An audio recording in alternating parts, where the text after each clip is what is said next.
जय हिंद। आज हम बात कर रहे हैं चुनावी बॉन्ड और सुप्रीम कोर्ट के ताजा तरीन फैसले के बारे में, जो 2017 में भारत सरकार ने चुनाव आयोग के साथ मिलकर चुनावी बॉन्ड की शुरुआत की। ये एक तरह का बैंक डिमांड ड्राफ्ट होता है, जिसे कोई भी भारतीय नागरिक या कंपनी किसी भी अधिकृत बैंक से खरीद सकता है। इन बॉन्ड्स को सिर्फ पॉलिटिकल पार्टी को ही दिया जाता है, जो उन्हें अपने खातों में जमा कर चुनाव संबंधी खर्च उठा सकती है। हालांकि चुनावी बॉन्ड की गोपनीयता को लेकर कई सवाल उठे। यह तर्क दिया गया कि इससे राजनीतिक दलों को दान देने वालों की जानकारी छिपाने का मौका मिलता है। इसी मुद्दे को लेकर याचिकाएं सुप्रीम कोर्ट तक पहुंची। फरवरी 2024 में सुप्रीम कोर्ट ने अहम फैसला सुनाते हुए कहा कि चुनावी बॉन्ड को पूरी तरह से खत्म करने की जरूरत नहीं है, लेकिन इसकी पारदर्शिता बढ़ाई जानी चाहिए। कोर्ट ने एसबीआई को निर्देश दिया कि वह चुनावी बॉन्ड खरीदने वालों की जानकारी चुनाव आयोग को सौंपे। चीफ जस्टिस डीवाई चंद्रचूड़ की अध्यक्षता वाली 5 जजों की बेंच ने यह फैसला सुनाया था। किसी भी राजनीतिक दल को पैसे से जुड़ा दान देने के बदले उपकार करने की संभावना बनी रहती है। स्टेट बैंक ऑफ इंडिया के चेयरमैन दिनेश कुमार ने बुधवार को सुप्रीम कोर्ट में एफिडेविट फाइल की। इसमें बताया गया कि सुप्रीम कोर्ट को 11 मार्च के निर्देश के मुताबिक इलेक्टोरल बॉन्ड से जुड़ी उपलब्ध जानकारी चुनाव आयोग को दे दी गई है। एसबीआई चेयरमैन ने ईसीआई को 2 फाइल सौंपी, जिसमें बॉन्ड खरीदने वालों की डिटेल्स और रकम का जिक्र है, और वहीं दूसरी फाइल में बॉन्ड इनकैश करने वालों की राजनीतिक दलों की जानकारी है।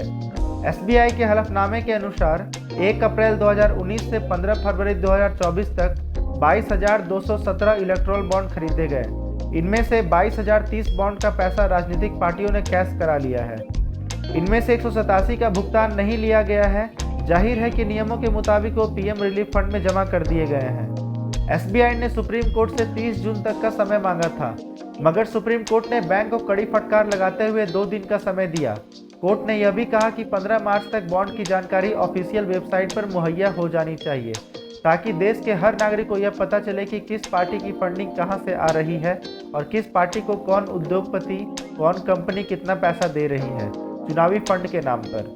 सुप्रीम कोर्ट ने 6 मार्च तक सारा डेटा चुनाव आयोग को देने के आदेश दिए थे, लेकिन एसबीआई ने ऐसा नहीं किया और कहा कि वो ऐसा नहीं कर सकता और उसे 30 जून तक का समय मांगा, क्योंकि ये 2 तरह के डेटा हैं, एक जो चुनावी बॉन्ड खरीदे हैं और दूसरा किस पार्टी ने इस चुनावी बॉन्ड को इनकैश करवाया है। अगर ये दोनों डेटा जब तक मैच नहीं होगा तब तक ये पता नहीं चल पाएगा कि किस कंपनी ने, किस उद्योगपति ने कितना फंडिंग किया है, क्योंकि इस डेटा को मैच करवाने में समय लगता है। पर सुप्रीम कोर्ट ने इस याचिका को खारिज करते हुए अगले 24 घंटों में इसे उपलब्ध कराने का फैसला सुनाया है। एसबीआई ने अगर ये डेटा बिना मिलाए पब्लिश कर दिया तो ये कभी मैच नहीं हो पाएगा कि किसने कितना चंदा दिया। अगर यही बात पता नहीं चलेगी तो जानकारी को सार्वजनिक करने का कोई फायदा नहीं होगा।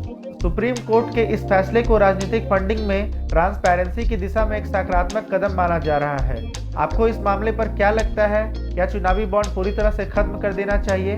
कमेंट सेक्शन में अपनी राय दें। वीडियो पसंद आए तो लाइक, शेयर और चैनल को सब्सक्राइब करें। धन्यवाद।